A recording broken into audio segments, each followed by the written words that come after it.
જળ, જમીન અને એના માટે ચાલી રહેલી જંગ. નમસ્કાર, આજનો એજન્ડા સાથે હું છું દેવાંશી. દક્ષિણ ગુજરાતમાં નદીઓને જોડવાના કેન્દ્ર સરકારના પ્રોજેક્ટને લઈને સતત કેટલાય સમયથી આંદોલન થઈ રહ્યું છે. આના પહેલા આ જ વિષય પર અમે જ્યારે ચર્ચા કરી ત્યારે એના બીજા દિવસે સમાચાર આવ્યા હતા કે ગુજરાતની સરકારે અને ખાસ તો ભારતીય જનતા પાર્ટી તરફથી સી.આર. પાટીલ અને પછી કનુભાઈ દેસાઈએ એવું મીડિયામાં જાહેરાત કરી હતી કે આ પ્રોજેક્ટ પડતો મૂકવામાં આવ્યો છે.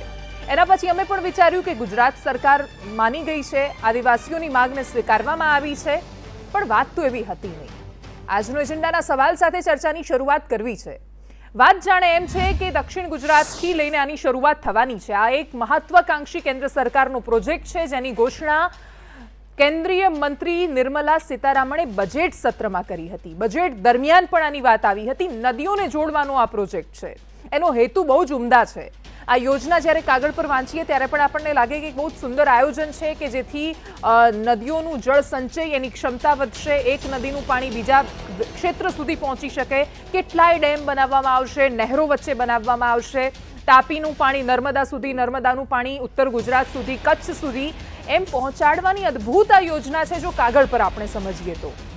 પણ એની સામે વિરોધ એ થઈ રહ્યો છે કે આદિવાસી સમાજ કહી રહ્યો છે કે આની અંદર તો અડધું ડાંગ ડૂબમાં જવાનું છે. આની અંદર તો કપરાડાથી લઈ ધરમપુરથી લઈ તાપી, વ્યારા અનેક તાલુકા જિલ્લા એવા છે કે જે પ્રભાવિત થવાના છે. એમનો સવાલ એ છે કે દરેક વખતે વિશાળ વિકાસના નામે આદિવાસીઓને શું કામ ભોગ બનાવવામાં આવે છે. આ સવાલ પર જ્યારે એમણે વિશાળ રેલી કરી, મહારેલીનું આયોજન કર્યું, એના પછી સરકારે કહ્યું, ગુજરાત સરકારે કે અમે આ પ્રોજેક્ટ પડતો મૂકવાનું વિચારીએ છીએ. પણ એના પછી આજે કોંગ્રેસના રાજ્યસભામાંથી સાંસદ અમીબેન યાજ્ઞિકે સવાલ કર્યો રાજ્યસભામાં જળ સંચયની ક્ષમતાઓને લઈને, ગુજરાતની પાણીની સ્થિતિને લઈને, તો કેન્દ્ર સરકારે જવાબ આપ્યો છે કે અમે એના માટે રિવરલિંક પ્રોજેક્ટ તૈયાર કરી રહ્યા છીએ. એમાં ડીપીઆર તૈયાર થઈ રહ્યું છે. એનો મતલબ એ છે કે એ પ્રોજેક્ટને તો લાગુ કરવાની તૈયારીઓ થઈ રહી છે. તો સવાલ એ થાય કે કેન્દ્ર સરકાર કહે છે અમે આ પ્રોજેક્ટ લાવવાના છીએ, યોજના પણ કેન્દ્ર સરકારની છે, ગુજરાત સરકારની પાસે તો અધિકાર પણ નથી કે એવું કહે કે કેન્દ્ર સરકારની યોજના અહીંયા લાગુ નહીં થાય. તો સરકાર શું ચૂંટણી માટે એવું કહી રહી હતી આદિવાસીઓને? શું આદિવાસીઓને સમજાવવાનો એ પ્રયાસ હતો? જો ગુજરાત સરકાર એવું માને છે કે આ યોજનાથી આદિવાસીઓને નુકસાન થવાનું છે તો એ રજૂઆત કેન્દ્ર સરકાર સુધી કેમ ન થઈ? જો ગુજરાત સરકાર એવું માને છે કે આ યોજના આખા ગુજરાતના વિકાસ માટે છે, ગુજરાતના હિત માટે છે, પાણીનો પ્રશ્ન કાયમી માટે સોલ્વ કરવાની વાત છે, તો એ રજૂઆત આદિવાસીઓ સુધી કેમ ન થઈ? ક્યારેય સંવાદ કેમ ન કરવામાં આવ્યો?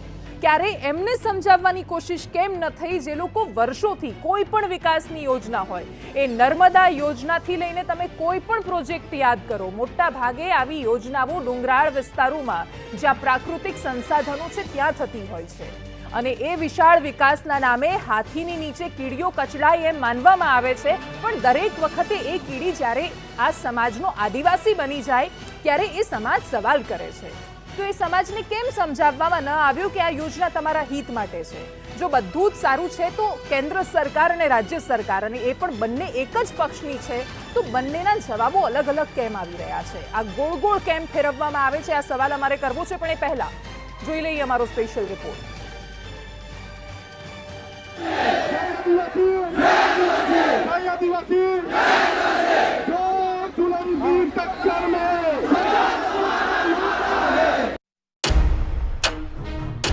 તારીખ 28મી ફેબ્રુઆરી 2022 થી શરૂ થયો વિરોધ.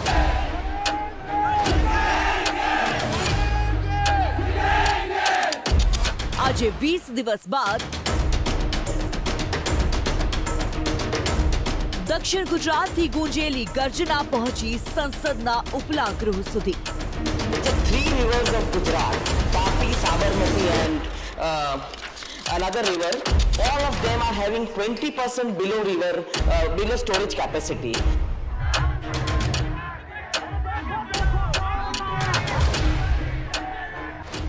રાજ્ય સરકાર કહે છે કે પ્રોજેક્ટ કર્યો મોકૂફ, તો કેન્દ્ર સરકાર કેમ કહે છે કે ડીપીઆર છે તૈયાર?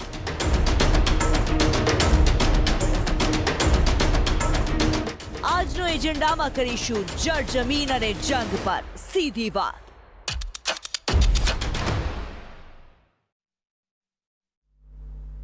સીધી વાત છે એટલા જ માટે સીધા સવાલો છે. આપણી સાથે કોંગ્રેસમાંથી રાજ્યસભાના સાંસદ અમીબેન યાજ્ઞિક પણ જોડાઈ ગયા છે.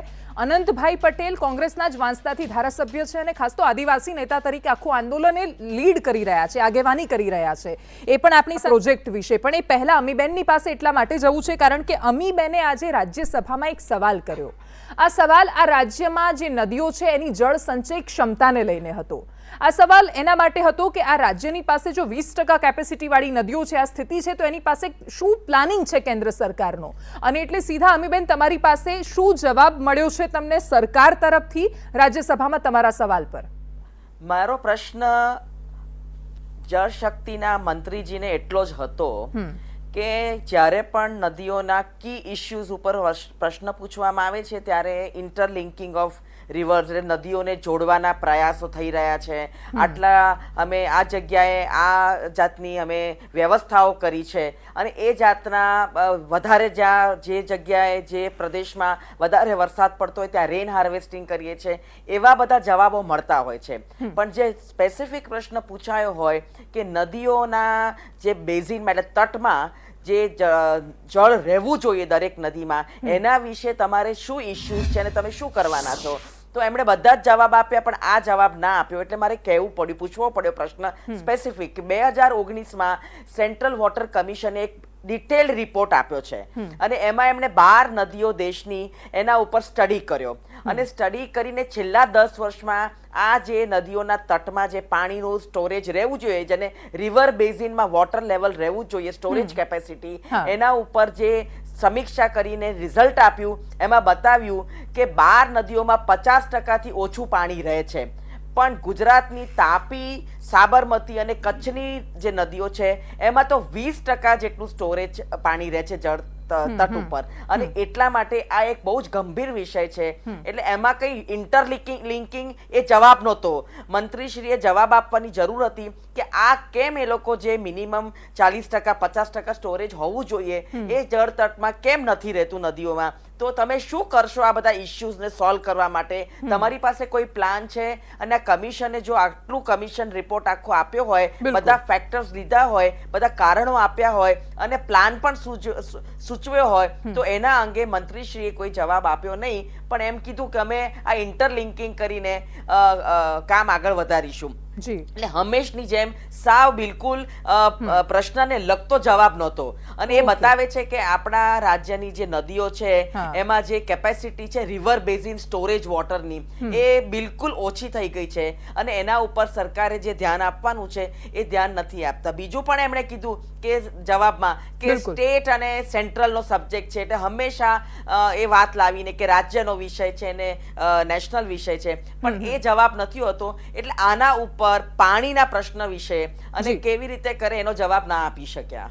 ઓકે, આપણી સાથે નરેશભાઈ પટેલ ગુજરાત સરકારમાં મંત્રી પણ આપણી સાથે જોડાયા છે. અનંતભાઈ, હું તમારી પાસે આવું પણ એ પહેલા મારે નરેશભાઈ એ સમજવું છે કે અમીબેન સવાલ કરે છે રાજ્યસભામાં કે આ રાજ્યની નદીઓમાં જે પાણી રહેવું જોઈએ, બેઝિન વોટર, એ નથી રહેતું, મિનિમમ એની ક્ષમતા નથી જળવાતી.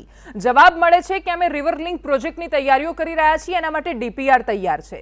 બીજી બાજુ ગુજરાતમાં સરકાર કહે છે, મીડિયાના મારફતે CR પાટીલ, કનુ દેસાઈ બધા જ લોકો કહે છે કે આ પ્રોજેક્ટ તો અમે પડતો મૂક્યો છે. એક બાજુ આદિવાસીઓ ત્યાં રેલી કરી રહ્યા છે. આ બધું ગોળ ગોળ કેમ ફરે છે? રિવર લિંક પ્રોજેક્ટ પર સ્ટેન્ડ શું છે સરકારનું નરેશભાઈ? કાળની અંદર કોઈ પણ ડેમ બન્યા છે મોટા ભાગના એ કોંગ્રેસના શાસનમાં થયા છે. એ લોકોના પણ સારા વિચારો હતા તો જ કર્યા હશે. વાત કરી નરેશભાઈ, મારો સીધો સવાલ એ હતો કે રિવર લિંક પ્રોજેક્ટ ગુજરાતમાં લાગુ થવાનો છે કે નહીં? આનંદભાઈ જોડાયેલા છે આખા આંદોલનમાં, એ આગેવાની કરતા નજરે પડે છે, એમની પાસે જઈએ. હું આવું નરેશભાઈ તમારી પાસે ફરીથી. પણ અનંતભાઈ, નરેશભાઈ તો કહી રહ્યા છે યોજના લાગુ જ નથી થવાની, અને બીજું કે તમે પોલિટિકલ માઇલેજ લેવા માટે, કોંગ્રેસને ફાયદો ઉપાડવા માટે આ બધું થઈ રહ્યું છે, આદિવાસીઓને ભડકાવવામાં આવે છે ઇનડાયરેક્ટલી, એવું કહી રહ્યા છે. આ યોજના કેન્દ્ર સરકારની છે. અમે નિર્મલા સીતારામનજીને તો ભડકાવ્યા નથી. એમણે બજેટ સત્રમાં, બજેટના વાંચન દરમિયાન એમણે પાર Tapi Narmada river link project ની વાત કરી હતી. અમને સપનામાં કઈ નહીં આવ્યું હતું. એમણે જાહેરમાં વાત કરી હતી અને એમણે જે વાત કરી એ વાતનો અમારે વિરોધ કરવાનો છે. અને જો અમે કોઈને ભડકાવતા હોય તો તમે અમને આવીને સ્ટેજ અમારી સાથે લો અને એમને ભડકાવવાનું શાન કરાવડાવો. અમે તો વઘઈના ડાંગમાં ઓપનમાં કીધું હતું કે અમારી પાસે મંત્રીઓ આવો, અમારી સાથે સ્ટેજ શેર કરો અને ત્યાં તમે તમારી વાત મૂકો, પણ આ તો બાપની જમીન છે ને છોકરો વેચવા નીકળે. કેન્દ્ર સરકારની યોજના છે ને રાજ્ય સરકારના મંત્રીઓ એમ કે એવું કરવાના નથી. આ વાત બિલકુલ ખોટી છે. હજારો માણસ જ્યારે રસ્તા પર ઉતરતા હોય ત્યારે સરકારે સમજવું જોઈએ કે વાત કોની સાચી છે. રૂમમાં બેસીને અથવા અંગત રીતે ગાંધીનગરમાં લોકોને બોલાવીને ફોટોગ્રાફ્સ લઈ લીધો, અમે યોજના નથી કરવાના એવી વાત કરો છો, પણ મારે તમને એમ કેવું છે કેન્દ્ર સરકારે સૈદ્ધાંતિક મંજૂરી આપી છે. બજેટના 9મા પાના પર 500 કરોડની યોજના જાહેર કરી છે. માત્ર તમે લિંક પ્રોજેક્ટ કાઢી નાખ્યું. પાર, તાપી, નર્મદા નદીઓ પર 500 કરોડના ચેક ડેમ બનાવવાના છે. તો કનુ દેસાઈએ કાલે કનુભાઈએ કીધું કે 500 કરોડના 1 કરોડનો એક ચેક ડેમ બનશે, વિયર બનશે. તો મારે એમ કહેવાનું 500 આ વિસ્તારમાં 500 બનાવવાના એટલે કઈ 10-10 મીટરે બનાવવાના કે 1-1 કિલોમીટરે બનાવવાના? અને એવી જરૂરિયાત તમને 500 કરોડની અચાનક કેમ પડી? અત્યાર સુધી તમે કરોડના 10 કરોડના 10 ડેમ તો બનાવવાના નથી અને હવે 500 કરોડના ડેમ બનાવો છો. અરે તમારી ચોરી પકડાઈ ગઈ છે. આદિવાસી સમાજ જાગૃત થાય છે, રસ્તા પર ઉતરે છે. હવે તમે જૂઠું બોલતા શરમ કરો. બિલકુલ, અમીબેનની પાસે જઉં છું. નરેશભાઈ, હું તમારી પાસે આવું એ પહેલા, કારણ કે અમીબેન તમે એક સવાલ કર્યો, તમે જળસંચયનો સવાલ કર્યો હતો, પણ ગુજરાતમાં અહીંયા બહુ મોટું કન્ફ્યુઝન ઊભું થઈ ગયું છે.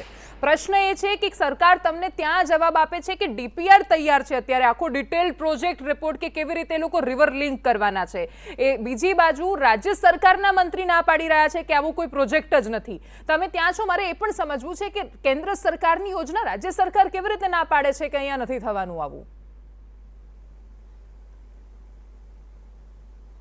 એ આવશે. તમે છેલ્લા કેટલા વખતથી મંત્રીઓના જવાબ જોશો રાજ્યસભામાં, એમને પૂછવામાં આવતા સ્પેસિફિક ક્વેશ્ચન, તો એનો જવાબ ગોળ ગોળ જ આવતો હોય છે. પ્રશ્ન મારો બહુ સીધો હતો કે તમે બધા જ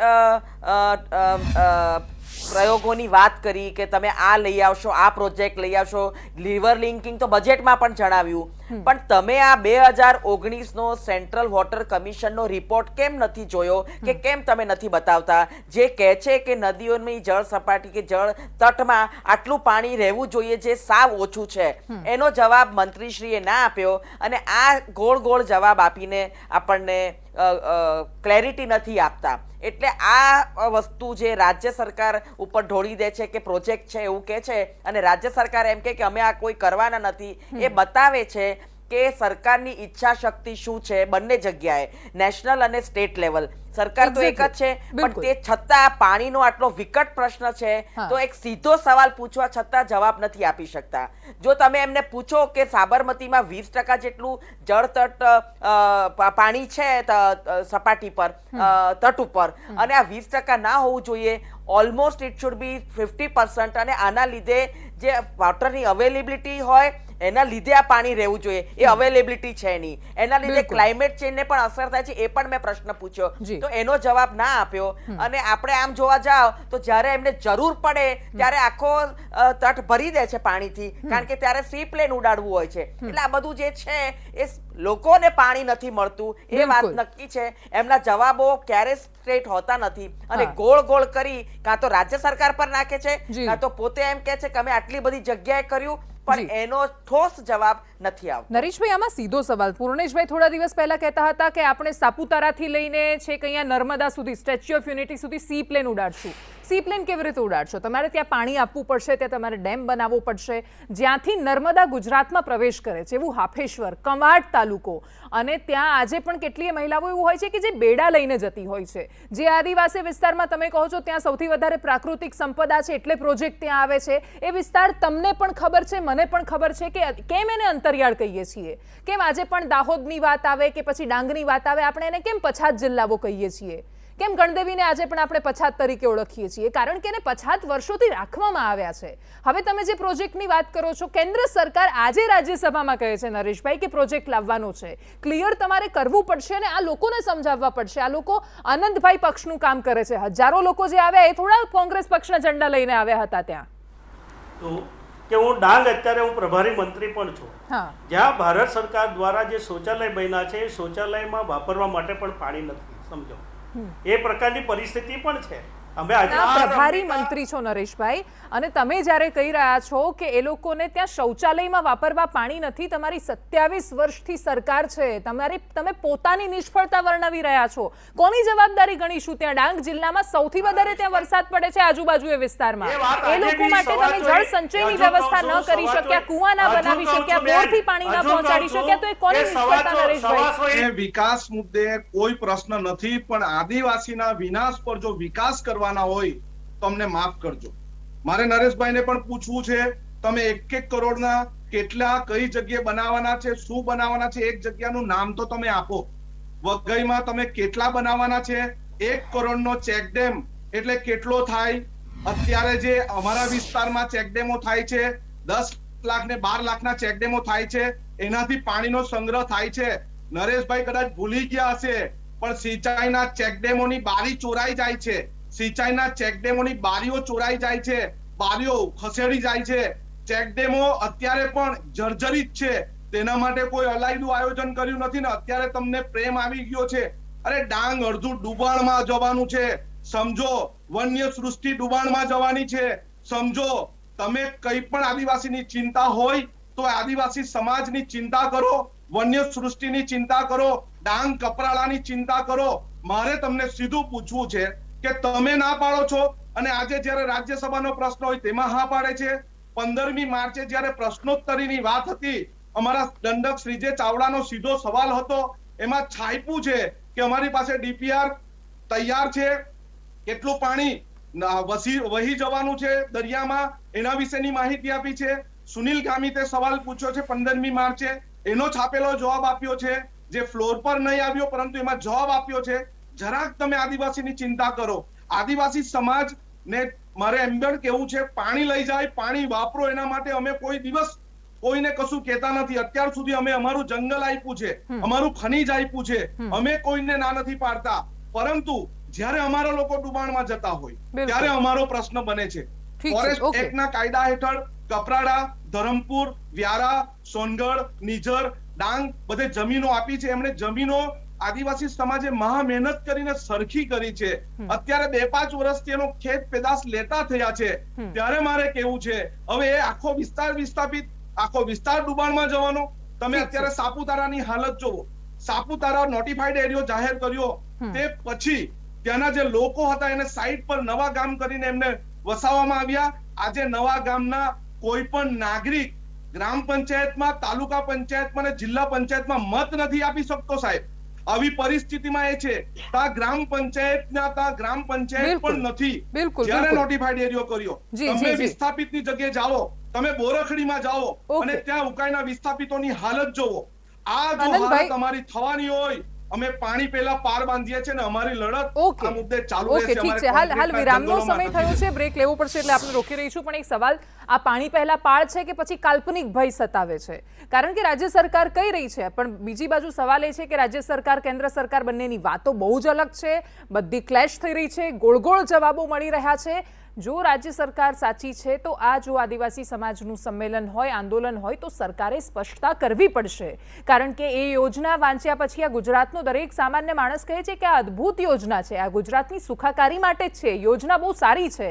પણ જેનો ડર સતાવી રહ્યો છે એ આદિવાસીઓને સમજાવવા પડશે. જો એ વિસ્થાપિત નથી થવાના તો એ સવાલોના જવાબ તો મંત્રીઓ એમની વચ્ચે જઈને આપવા પડશે. મને લાગે છે કે આ પોતાની જ્યારે નિષ્ફળતા ઢાંકવાની આવે ત્યારે કંઈ ને કંઈ જૂનું ઉખાડીને કે ક્યારેક કંઈ પણ કાઢીને આ સરકાર બધી જ જવાબદારીમાંથી છટકી જાય છે. કોંગ્રેસે ક્યારેય વિકાસનો વિરોધ કર્યો નથી. કદી કોંગ્રેસે ક્યારે પણ આગળ જતી પ્રગતિશીલ વિચારધારામાં ક્યારે કોઈ રૂકાવટ કરી નથી અને કાયમ પ્રશ્નો પ્રજાના જ લઈને આગળ વધી છે. હા, વિસ્થાપોને એમના હક મળવા જોઈએ એ માટે કોંગ્રેસે હંમેશા અવાજ ઉઠાવ્યો છે. પણ અત્યારે જ્યારે તમારું 27 વર્ષથી રાજ છે અને જો તમે એક પાણીનો પ્રશ્ન ઉકેલી ના શકતા હો અને આખો દિવસ વિપક્ષની વાત કરતા હો અને કંઈ પણ હોય તો તમારી નિષ્ફળતા, સદંતર નિષ્ફળતા જો તમે છુપાવવા માટે તમે કોંગ્રેસનું નામ લીધા કરો તો એ મને નથી લાગતું કે યોગ્ય છે. એટલે અત્યારે મને લાગે છે કે એ જે આગળ વધવાની વાત કરે છે કે અમે પ્રજાના કામ કરીએ છીએ, એ સરકાર છીએ, તો એમણે એનો જવાબ આપવો જોઈએ. અને કોંગ્રેસ ઉપર એ દાગ લાગ્યો છે, તો તમારે એ દાગ તમારે કંઈ કન્ટિન્યુઅસ તમારે ક્યારે ને ક્યારે ડિબેટમાં કે એમને પણ આપણે આ લાવીને એનો અત્યારે કોઈ મતલબ નથી, કારણ કે કોંગ્રેસ ઘણા વર્ષોથી સત્તામાં બી નથી અને કાયમ પ્રશ્નો પ્રજાના ઉજાગર કરે છે. એટલે આ અત્યારે અસ્થાને છે. અત્યારે પ્રોબ્લેમ ને પ્રશ્ન એ છે કે સરકાર પાણીના મુદ્દે શું છે એમની સ્પષ્ટતા કરે. ન તો નેશનલ લેવલે કરે છે અને ન તો રાજ્ય સરકાર કરે છે. એટલે હમણાં પણ 2 દિવસ પહેલા કીધું કે ના 24 કલાક જે પાણી આવવાનું હતું અમદાવાદ સિટીમાં, એમાં પણ એ લોકો પાછા ફરી ગયા છે. એટલે પાણી પહોંચતું નથી. 24 કલાક જે પાણી આપવાના, ઘર ઘર પાણી આપવાના હતા, એટલે એ લોકો બોલવામાં સ્લોગનમાં કે ઘર ઘર જલ, અને તમે નળ ખોલશો તો આ થશે, તમે આ જોશો તો આ થશે, ખેડૂતોને આ રીતે પાણી પહોંચાડીશું, એ કોઈ પણ વાતો એ લોકો પાળી નથી શક્યા અને ફક્ત ને ફક્ત ગુમરાહ કરે છે. એટલે મને લાગે છે કે આ સરકારે કોંગ્રેસ પર તો કશું પૂછવું જ ના જોઈએ. 27 વર્ષ એટલે એમને આજે આ અધધ સમય મળ્યો અને આટલું બધું એ કરી શક્યા હોત, પણ અત્યારે જે પ્રજાના પ્રશ્ન છે, મૂળ પાણીનો જ પ્રશ્ન છે. ખેડૂતને પાણી નથી આપી શકતા, નથી કેનાલો રિપેર કરી શકતા, નથી કોઈ નવો ડેમ બનાવ્યો 27 વર્ષમાં, કે નથી કોઈ કામ કરી શક્યા પાણીના પ્રશ્ને. એટલે એમને આ પ્રશ્ન ઉપર એમને જવાબ તો આપવો જ પડે કે એમની મનસા શું છે. મનસુખભાઈ વસાવા સાથે પણ વાત કરી છે. એમને પણ વાત કરી ત્યારે એમણે કહ્યું હતું કે એક સમયે વિસ્થાપિતની પીડામાંથી એ પોતે પસાર થયા છે. મનસુખભાઈ વસાવા સાંસદ છે ભારતીય જનતા પાર્ટીમાં. એમને પહેલો સવાલ અમે કર્યો હતો કે આદિવાસી સમાજનું આંદોલન છે કે પછી તમને એવું લાગે છે કે આ કોઈ પક્ષ આંદોલન ચલાવી રહ્યો છે? આ સવાલ એટલા માટે કારણ કે ત્યાં જે આંદોલન થઈ રહ્યું છે ત્યાં કોંગ્રેસના નેતાઓ દેખાઈ રહ્યા છે. તો આને સમાજનું આંદોલન અમે માનીએ કે પક્ષનું આંદોલન? એમાં આદિવાસી સમાજ પણ ખરો, પણ સાથે સાથે રાજકીય પાર્ટી પણ એમાં સામેલ છે. એક બીજો સવાલ પણ થાય છે કે દરેક વખતે જે વિશાળ હિતની વાત કરવામાં આવે છે, આદિવાસી સમાજ જ શું કામ દરેક વખતે વિશાળ હિત માટે યોગદાન આપે? એ સ્વાભાવિક છે કે નર્મદા જળાશય યોજના હોય કે ઉકાઈ યોજના હોય કે કરજણ ડેમ હોય કે કોઈ પણ યોજના, એ ભૌગોલિક દ્રષ્ટિએ પહાડોમાં જ આ ધ્યાનમાં રાખીને આવા યોજના આકાર લેતા હોય છે અને એમાં આદિવાસી એરિયા જ મોટે ભાગે હોય છે. તો સ્વાભાવિક છે કે આવો પ્રોજેક્ટ જ્યાં પણ બનતો હોય તો એના આસપાસની જે આદિવાસી જે છે એ જ વસ્તી એનો ભોગ બનતી હોય. અચ્છા, મનસુખભાઈનું કહેવું છે અનંતભાઈ કે એ બહુ જ સામાન્ય વાત છે કારણ કે પ્રાકૃતિક સંપદા ત્યાં આવેલી છે. તમે જે વાત કરી રહ્યા છો કે આ વિસ્તારોમાં નુકસાન થશે, ડાંગ અડધું ડૂબમાં જવાનું છે, સોનગઢ, ઉચ્છલ, માંડવી, માંગરોળ, ધરમપુર બધી જ જગ્યાએ નુકસાન થવાનું છે, આ તમારું કાલ્પનિક ડર છે? કારણ કે સરકાર તો કહે છે અમે કોઈ એવા પ્રોજેક્ટ વિશે વાત જ નથી કરી રહ્યા. સરકાર ના કહે છે ને કેન્દ્ર સરકાર હા કહે છે. તો કેન્દ્ર સરકાર જો આ ડેમના વિરોધમાં હોય અને ડેમ કે તાપી રિવર લિંક પ્રોજેક્ટ નહીં કરવાની હોય તો શ્વેતપત્ર બહાર પાડે. અને હું તો બીજેપી ના નેતાઓને પણ કહું છું, મનસુખભાઈ વસાવા સાચા આદિવાસી પ્રમાણપત્રની લડતમાં આવ્યા હતા ત્યારે એક પણ બીજેપી નો આગેવાન ત્યાં ના આવ્યો. અને અમે ગુજરાત સરકારને પણ કહીએ છીએ, તમે તમારી જે પણ વાત હોય તે કેન્દ્ર સરકાર સાથે પત્ર વ્યવહાર કરતો હોય તો તે તમે જાહેર કરો. આવા તો ઘણા બધા આદિવાસી સમાજના પ્રશ્ન છે. જંગલની જમીન પણ અમને મળતી નથી, પેસા કાયદાને પણ તમે એકદમ નબળો કરી દીધો છે, અને પાણી તો બધાને મળવું જોઈએ એના માટે અમે ના નથી પાડતા, પણ પાણી જૂટવીને લઈ જાઓ, એની સાથે જંગલોનો વિનાશ કરો. વર્ષો પહેલા પણ કચ્છમાં પણ ઘણા બધા વૃક્ષો હતા, આજે નથી.